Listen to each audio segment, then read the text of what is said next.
I would never enter into these interviews or these situations like networking with people, trying to put up a front of who you think you should be. Now, that's not to say like you shouldn't develop professional skills, all the soft skills and everything, but someone out there is looking for you, not this other version of you, but you and what you can bring to the table.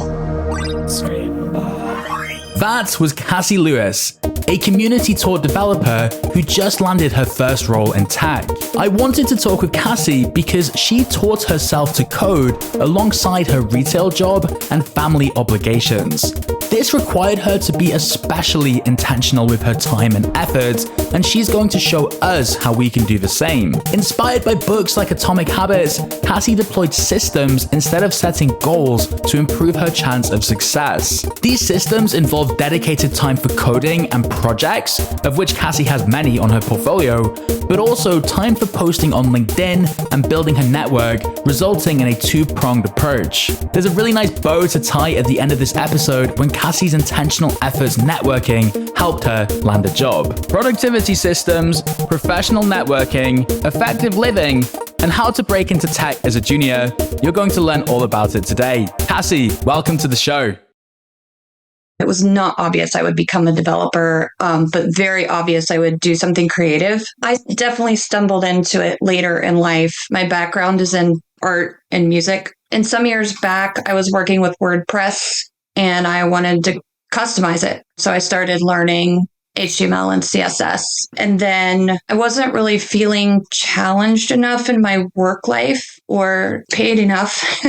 And I decided I wanted to pursue something that was a good fit for the way that my mind works. I never had this big aha moment. I want to be this when I grow up. But I did have that moment. I was just like, I just need to find something that is challenging. I can use creativity. And, I'm very curious, like curiosity and problem solving. Like, what is the profession where I can do that? What was your kind of career path? Did you go to uni and get into a job right out of school? I did go to university. I have a fine arts degree in photography. Oh, nice. That sounds really fancy, actually. Yeah, it's a little bit too fancy, actually, for the real world because it's not really useful unless you stay in a university and like teach the fine arts path in particular. So I worked a combination of admin, retail, and service jobs and just kind of did art on the side. I had a portrait photography business. I also spent some time being a home educator. And then my most recent job was I was the bulk foods manager for a small organic grocery store. And that was part-time. And that was when I really decided to like buckle down and study coding. Yeah, that's a tough place to be working,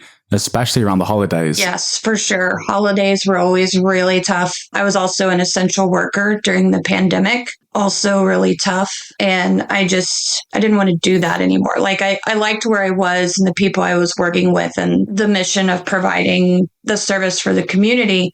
But it was very hard on me. Like, there was a lot of physical labor, a lot of stimulus all the time. So I had to do something else. I had been working on my feet for a long time and I had to do something else. When you were trying a few different roles, you described quite a spread of different things there. What was your kind of philosophy towards choosing the next opportunity? Was it the case of finding something that gave you a purpose? Like, for example, the job you're just describing for the community, that sounds very impactful, for example.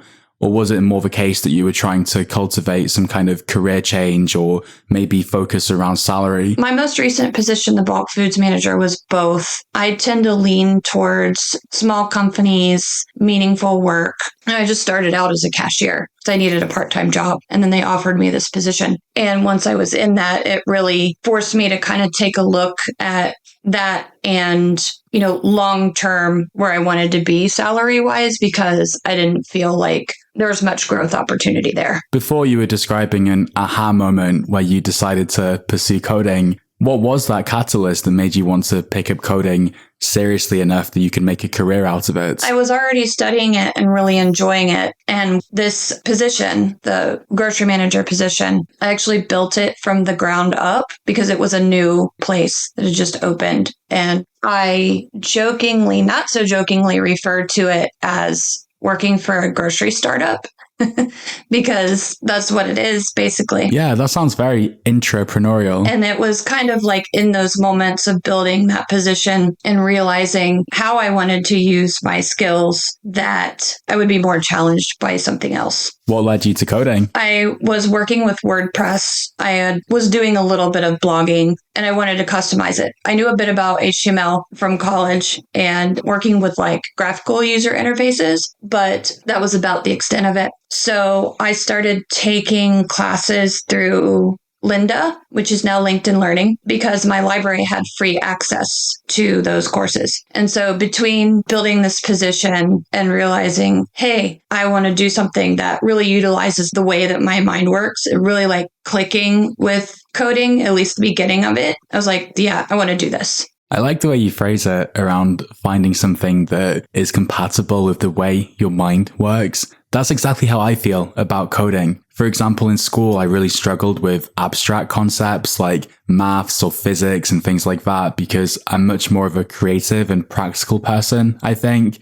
And there's something about the problem solving, which is more kinesthetic. You get to get your hands on it a little bit in a way that is really quite unique to coding. There aren't so many industries that involve creating where you get to see the feedback on your inputs so quickly, right? It happens instantly in a user interface or a terminal output compared to other industries like mechanical engineering, say, where you've got such a high barrier to entry to do anything even a little bit cool because you need all the equipment and that stuff. Right. And I have maintained throughout this journey that coding is not that different than making art. It really isn't. Your end product is different because you're producing software and applications and such. But I really feel this sort of the same process is going on as like making a piece of art when I'm coding. This switch to coding, it sounds like a very gradual but very intentional shift. Can you talk to that a little bit? I spent 2 years as a self-taught developer, just kind of bouncing around classes, but it was intentional. And then the pandemic kind of slowed me down. Since I was an essential worker, I didn't really have the time or the bandwidth that some people did, that they were at home and be like, oh, I'm going to, do this now that I have to be at home. So I had a couple moments of like, well, why didn't you do this earlier? But we all know that's not productive. So at the end of last year, it was just like, it's go time. It's just time to do this. This comes up quite often on the podcast. I think it's on my mind more than anybody else's. But this idea that we often see 3-month bootcamp success stories, 6-month bootcamp success stories, or other types of rapid rises to learn to code and get a job. I think they can serve to motivate. But if you're in a position where either you want to or need to take your time, those stories can be more harmful than good, I think. Were they in your peripheral at all, and how did they make you feel? They were definitely in my peripheral, but I had a sense from the beginning that that was not going to be my story. I had a sense that these were folks that, they could sit and code for 12 hours a day and achieve that goal. And that just wasn't going to be me. I had the job. I have a family. I have these life obligations that I have to tend to. And, that's okay. That's awesome that they could do that in 3 or 6 months. But I knew that I wasn't going to be able to. So yeah, like a little daunting, but yeah, if you can do it, cool. It's funny because you look at these stories, but they're just one basically small part of life, which is your job. I know it doesn't always feel like a small part of our lives. It makes up a big chunk of time.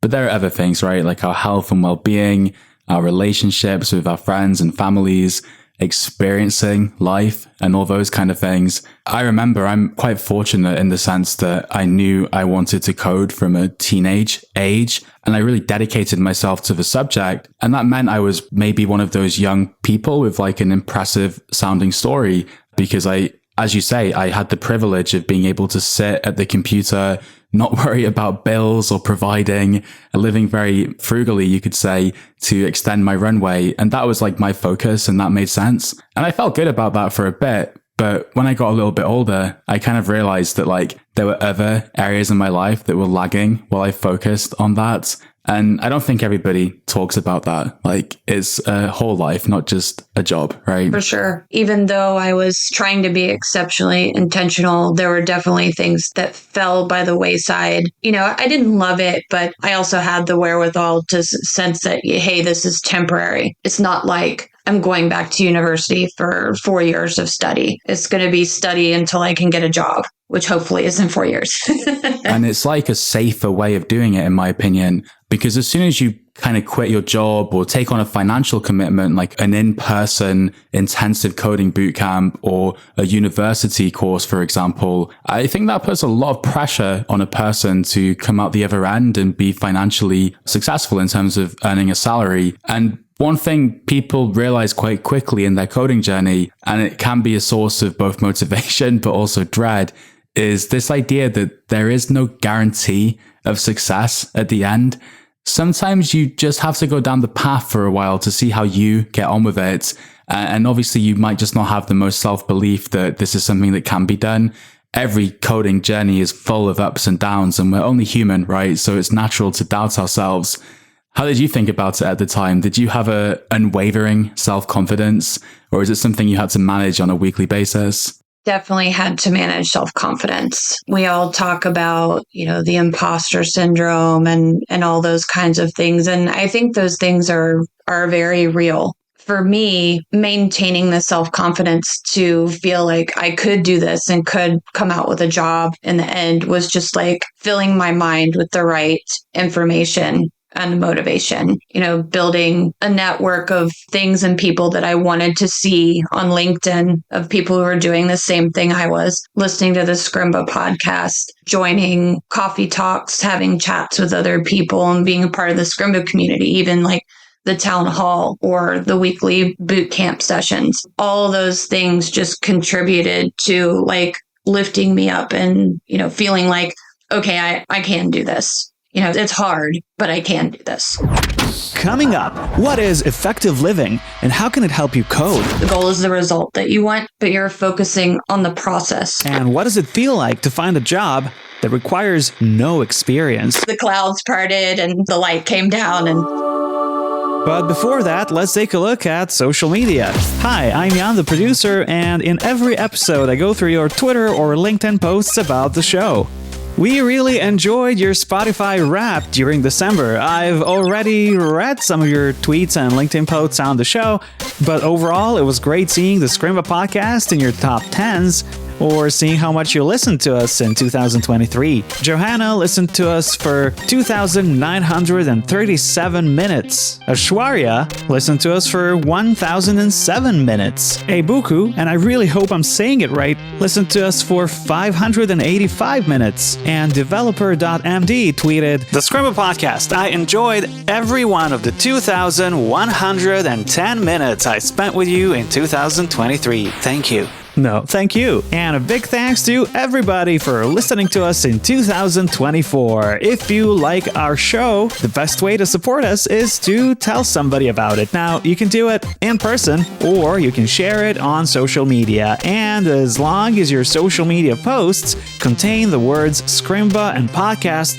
we will find them and you will get a shout out right here on the show. If you're feeling super supportive, you can also leave us a rating or review in your podcast app of choice. And yes, I also read those in this segment. But for now, let's go back to the interview with Cassie. Our brains are so smart, but so stupid sometimes, I think, in the sense that we can become developers and solve hard problems, but then we second guess ourselves all the time. And it's a very natural thing, I think, to absorb a vibe that surrounds you. It's that idea, right, that you're the sum of the people you listen to and hang out with the most. And if you're kind of on LinkedIn and you're constantly coming across news about layoffs and things like that, there's not much you can do with that information. It's probably just a source for dread. But then if you follow uplifting people who are sharing success stories or actionable advice, it gives you a little bit of psychological safety, I think. And that can kind of help you then latch on and focus on the thing you need to, which is learning to code. For sure. That was pretty much what it was all about. Environment, community, building systems, things like that. Did you ever read any interesting books on your journey towards learning to code and getting a job? I did, but none of them involved coding. I challenged myself to read more nonfiction last year. And I challenged myself in other areas too while I was exploring this coding journey or doing this coding journey. And it kind of all adds up to the same thing. You know, if I'm challenging myself to read more nonfiction just because I want to delve into that information and it helps me develop my focus, that's going to make me a better coder. So like my favorite books that I read this past year were probably Atomic Habits. I think everyone's pretty familiar with that. Creativity Inc. It's like the Pixar story, and Greg McKeown's Essentialism. Those were probably my three favorites from last year. And those Atomic Habits and Essentialism are kind of about effective living. And like I said, like contributing to this greater whole. How effective can you be in all facets of your life is just going to make you a better coder. I've read both those books, actually, Essentialism and Atomic Habits, and the diagrams in Essentialism are burned on my brain. It so simply illustrates this idea of focus and not spreading yourself too thin by pursuing. I think one diagram illustrates a circle with an objective in the middle. And then it has like 10 lines coming out of the circle illustrating 10 different things you could be doing, and you're fragmenting your effort this way, but you're not getting anywhere. Compared to if you just focus on one thing, you then combine the length of those 10 lines into one focused direction where the line goes for distance and you actually achieve what you want. Even the cover of the book, I think, has a rather striking diagram like that. I like this perspective around we're not just reading coding books, but reading general books around. Did you describe it as effective living? Yes. What does that mean to you? I'm a person who's highly driven. I tend towards overachieving, but that in my life has also led me to learning about burnout the hard way that really like deeply affects the rest of my life. And the term effective living helped me work through the concept of perfectionism, which is really important because you don't really achieve anything that way. Trying to have every single little thing around you or, you know, the project you're working on. Obviously, the code has to work and we need syntax and things like that. But just nitpicking over and over to make something perfect, you don't get anywhere that way. But being effective, just like the word effective, calls up the process over the results. I think if you focus on the process, you will have those results that you want, and it allows room for challenges. You can challenge yourself, but also grace and self-care. It touches on what we've been discussing previously a little bit. If I'm learning to code or I have a tenacious goal or something that I wish to overachieve at, you could say, I will get a bit consumed by it and really dedicate myself to it. And that in a way is a good trait, right? Like this ability to commit yourself to something. But what almost always happened, I would like to say that I'm better at effective living these days because I do relate to what you're saying. But what used to happen a lot is that it would become so consuming and I felt so productive about it. Eventually, I would start to hit the boundaries of burnout, you could say. I could press on the edges of burnout. And that would often lead to me being much less productive as I fail to, you know, look after my body and go on a walk or exercise vigorously. Or if I neglect my diet, for instance, and I don't nourish properly, or if I eat bad food in a rush. And then what tends to happen is I'm still at the desk, I'm still at the computer, putting in the hours, but they're not clean hours. Like I'm either not really taking in the information if I'm learning something, or I'm actually not being too deliberate or intentional about my direction. One thing with coding is that, you know, you're never done learning and there's always something fairly low hanging fruit to pick on and chew on, if you like a new technology or a little bit of syntax or something. Playing with those things while it's fun, it could be seen as a distraction from the intended result, which might be to create a great application or make a career change.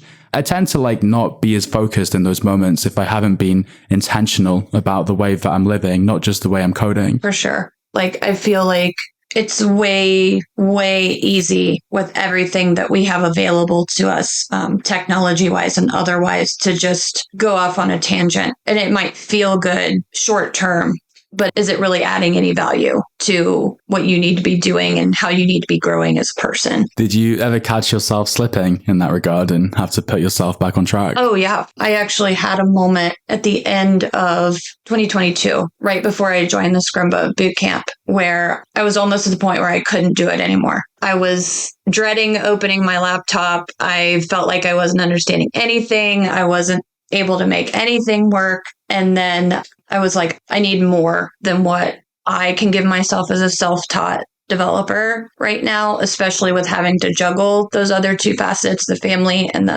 my part-time job. So that's what led me to join the Scrimba bootcamp. I needed someone to hand me the structure. I wanted guidance from mentors, and I had played around a little bit with the Learn JavaScript class that Pear does, because I was really struggling with JavaScript. I'm like, I've had these classes. I don't understand how it works with HTML and CSS. And I was having those should moments. Like, I've been doing this for 2 years. I should understand this, and I don't. And making this decision to join Scrimba and doubling down on the systems I was working within, like, how many hours a week am I going to devote to this? What's my plan? What's my monthly plan? What's my weekly plan? Really catapulted me out of that burnout into the next phase. And then 9 months later, I had a job. That's remarkable. Congratulations. Yeah, thank you. It felt remarkable, but was definitely still like not easy. But I felt like what I had learned from that low point was like, oh, I'm not going to go there again. So how do we move through this? How can I challenge myself to be better than that the next time? I like the should moments. I've not heard that one before, but there's a lot of them when you're learning to code. And I like this idea of systems as well. I think that's a concept that comes up in Atomic Habits. What is your view on systems? Like, how do you use them in your life and on your journey to code and get a job that have helped you be successful? I make monthly and weekly plans, and I handwrite them in a notebook. I will even handwrite code snippets. It just kind of connects everything for me in my brain. I know it sounds very old school to take handwritten notes, but I really, really enjoy it. Yeah, I've seen people bring it up on neurodiversity and psychology podcasts and learning podcasts. Like, it comes up more often these days as a way to, exactly as you put it, connect with the information, better retain it. And yeah, for some people, it just works better. I totally respect that. Yeah, it totally works for me. For example, when I'm transitioning into doing it a little bit differently for my job, but when I was in the boot camp, I would list, for example, for the week, what I was going to work on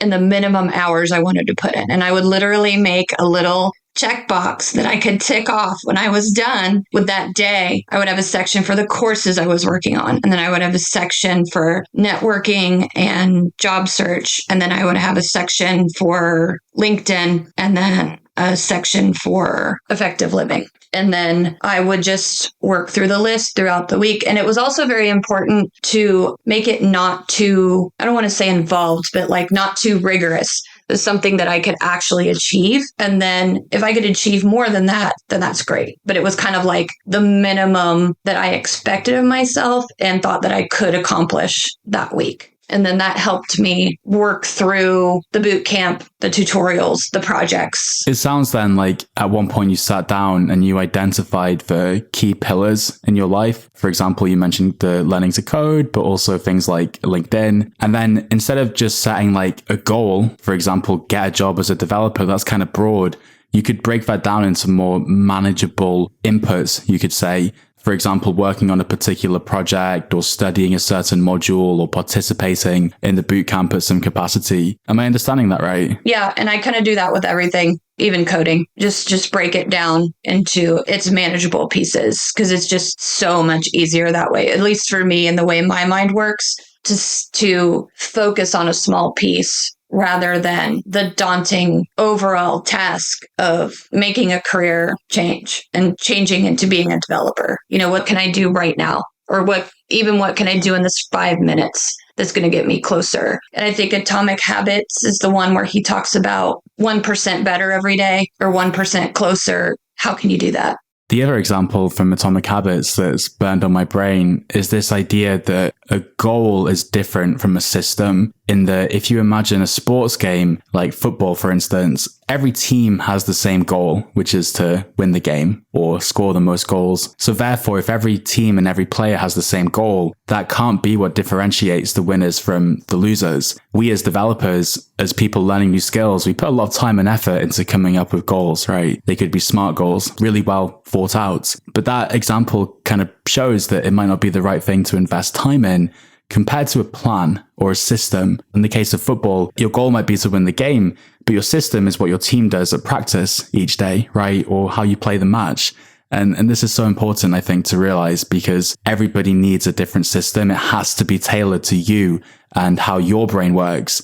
I like that you use a physical medium to write these things down, by the way. But the most important thing is to break it down and come up with an actual plan, right? And I like to orientate the plan around inputs because you can't always control the outputs, especially when you're learning something hard like a coding topic. You could say that you're going to learn this subject in 3 days, or you're going to complete this side project in 10 days, but you don't yet really know enough to make an accurate estimate. But you can absolutely control your inputs, right? You can spend 1 hour per day focused studying. You can spend 2 hours per day focused working on a side project. When you focus on LinkedIn, for instance, you can commit to post twice a week, and that's your proxy to establishing an effective network that might pay off in terms of your career goals a few months down the line. Focusing on these inputs, I think, is a great way to go. Exactly. And it goes back to what I said before in regard to effective living. The goal is the result that you want, but you're focusing on the process over the result. If you don't have that process, if you don't have that effort, you're not going to get there. You don't just wake up one day and oh, I'm a developer now. It's how are you going to get there? Yeah, no, exactly. 100%. And then once you get there, the best example I can give is running, because I've often had goals around running, which is I want to run this far at this speed. And then I accomplish that. And then I'm just now what? Goals are reach it and be done type of objectives. But to have a successful career or an effective life, we don't really want it to be done. Actually, we want to find a certain flow in things and, continue to evolve and live harmoniously. So I think this whole thread that we've been picking at in this conversation about effective living is super pertinent. I'm really glad you brought it up. It's actually a favorite topic of mine. Let's shift gears a little bit and talk about the job that you ended up getting. Can you tell us a bit more about how you got your first role in tech? What was your plan? And did things go to plan, or was this something that popped up as an unexpected kind of thing? My plan originally was to get my portfolio and resume up to speed. And then when I began the React portion of the bootcamp, then I would start looking for jobs. I didn't intend to land on anything for a while based on other people's experiences. But I thought if I started then, I could at least get an idea of how interviews go. Does my resume and my portfolio need refining?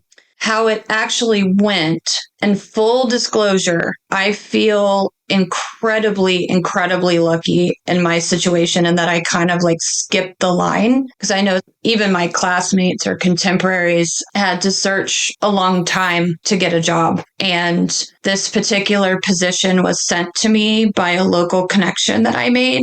He was aware of what I was doing, and he works in software. And he said, I think you would be good for this. And I looked at the posting and I was like, this is how is this even real? It was one of the only ones I've seen that said 0 to 2 years experience. It's like the Holy Grail. You hear it going,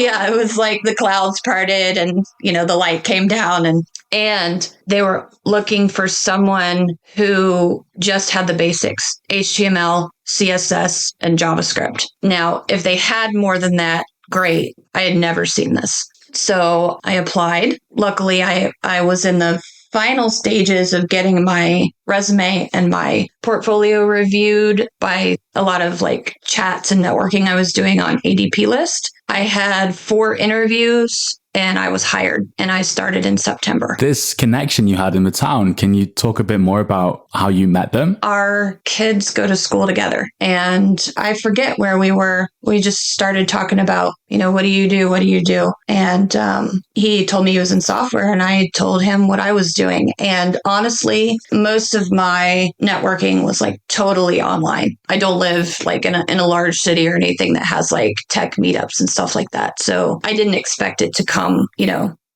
but never underestimate any connection you can make in the tech world. Don't underestimate any connection that you can make. It doesn't have to be like transactional or anything. It's actually been a really pleasurable experience to like meet all these people. And then, I could leverage that network if I needed to, but it just came from that work of networking and talking to people. Like if I had not put myself out there with whatever person I meet just to make that connection, I would not have that job. Well, I have 2 jobs on this show. The first one is to press the record button, which I've done so far. And the second is to kind of use my seat as the host, having spoken to hundreds of guests, to like draw connections between what could be a good tip to someone listening. And as you're talking about, meeting someone via the school and really having an authentic conversation with them, bringing your whole self to the conversation, just talking about something you're passionate about or some challenges you're having, and that playing out in some way. Well, it reminded me of Johnny Pirano, who I spoke to a few months ago. He's based in Florida, I believe, and was telling me a story about how at his daughter's dance, he was showing somebody like an app he built just, because he was excited about it. And alongside all his LinkedIn and, social media networking, that was the connection that led to him getting his first job, actually. So the fact that this has happened twice in just a few months, it suggests to me that it's a good tactic. You never know who can help you, basically. Absolutely correct. I think authenticity plays a big part as well, because I think that helped me land my job. My authenticity in who I was. There's somebody out there that's looking for you, who you are, and what you can bring to the table. I would never enter into these interviews or these situations like networking with people, trying to put up a front of who you think you should be. Now, that's not to say like you shouldn't develop professional skills, like all the soft skills and everything. But someone out there is looking for you, not this, other version of you, but you and what you can bring to the table. I suppose on the topic of effective living, it's up to you, right, what your intended result is and how you want to lead your life. But for me personally, and it sounds a little bit for you as well, if I can be so bold, I don't really want to pretend to be someone else in a professional context. Like there's a certain professional etiquette and behavior that I will bring to the environment. But I personally am okay bringing my whole self to the job. That doesn't mean that I go to work and start, like telling people intimate details about my life or, anything like that. That's not what that means. It's just about being genuine, I think, and daring to care, you could say, and showing an interest in people and empathizing with them, and they'll do the same for you. I want to I have to do this, like it's kind of my thing, but every time someone says that they were lucky or that they feel privileged compared to others, I think that's very valid. Like, I don't mean to say that it isn't, but every time I hear that, I kind of instinctively know it's not true in a way, because, it was this one person that, yeah, I admit is kind of a crazy coincidence. They were local to you as well, even though you're not in a tech hub. That is a coincidence, but they were one of probably tens and tens of people you've crossed paths with in your journey, whether it was through the mentoring website or a community or Discord or LinkedIn. And it's this idea of a luck surface area. The more opportunities you create for yourself, or in other words, the more you put yourself out there, the greater your likelihood of something falling into places. And sure, when that happens, it's going to seem like a great coincidence, but I never want someone to underestimate that, because you create your own luck, in my opinion. Luck is what happens when hard work meets opportunity. It could also be the case that you were speaking to this person at the school, but you weren't practiced in explaining what you're working on, or perhaps you were not really thinking that you were having anything interesting to share. Like, I'm sure somebody could feel like that potentially. And it might have been that you were just too early in your journey. So when the opportunity crossed your desk, even though it's a 0 to 2 year experience, that is a competitive role. There would have been other candidates. There's a reason that you got that role, right? It's because you've been preparing so well over the course of a few years, very intentionally, to take that opportunity. So I just wanted to speak my mind on that topic because I think it's important to acknowledge the connection between the input, effort, and hard work and what happened here, and not only appreciate it. Right? I think it's good to appreciate it and recognize there is an element of good fortune there, you could say. But I do think it's very much connected to the input there. You're absolutely right. How is the role going, by the way? You've been there for a few months now, I think. I've been there for 3 months now. I was hired with the full intention that I would be learning as I worked. My manager was willing to take me on as a learner. I got a take-home project. They knew that I hadn't really gotten into React yet. So the take-home project was building a React component to gauge how quickly I could pick it up. And so it's known that I am learning as I'm working. I am contributing as much as I can. And I'm not the first person that has gone on in this particular fashion. And I hope more companies will kind of take on this trend. I think Jimmy was one who's one of my bootcamp classmates and was also on the podcast. You're in the same cohort as Jimmy. That's amazing. We'll link his episode in the show notes. I don't really remember him, but he might have been farther along than me when I joined. I don't quite remember, but we were in the group for a period of time. Jimmy's episode is called Cooking Up a Career Change because he was previously a chef. We'll link that in the show notes for people to check out as well. And then a couple other people I know that are hired in that capacity through LinkedIn. So it's a really good setup. If the company's willing to do that, my manager's willing to do that, and he's really, really awesome about it. So the first month was a lot of onboarding, learning how to work in a production code base, getting to know my teammates, how to work in sprints, learning about the company, learning how to work remotely. That was at least, the first couple weeks. How does it feel to get paid to learn on the job so explicitly? That sounds like a pretty perfect situation to me. It's totally amazing. But at the same time, I am, fully trying to add value wherever I can in whatever capacity I can. Can you talk a bit more to that? I've never been in this situation, and yet I have spoken about it on the podcast quite a lot with others. This idea that when you get an entry-level position and you're still, taking your time and hitting the ground running, obviously you're not going to be working on the most critical features or solving this heroic bug like a senior dev with 10 years of experience might. Granted, you're not being paid the same either, and if you are, more power to you, by the way, but often you're not.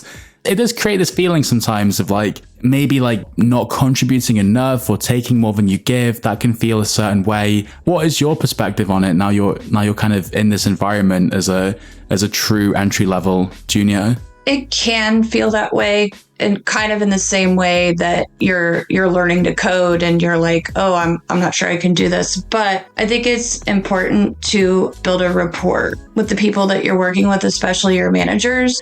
We have a one-on-one session every other week where I would get feedback. And I get feedback pretty much every time I do a ticket. And we have the full expectation that we're going to get constructive feedback in a positive way. So I think if you build, like I said, this rapport, this communication, it's kind of like a safeguard from that, where you can check in and be hey, am I performing to your expectations? What feedback do you have for me that I could do better? I like that a lot. Cassie, thank you so much for joining me on the Scrimba podcast. It's been a pleasure. Yeah, it's been a total pleasure, Alex. Thank you for having me on. That was the Scrimba Podcast, episode 144. If you made it this far, please subscribe. You can find the show wherever you listen to podcasts. Check out the show notes for the ways to connect with Cassie, as well as all the resources mentioned in this episode. The show is hosted by Alex Booker. I've been Jan, the producer. Keep coding, and we'll see you next time.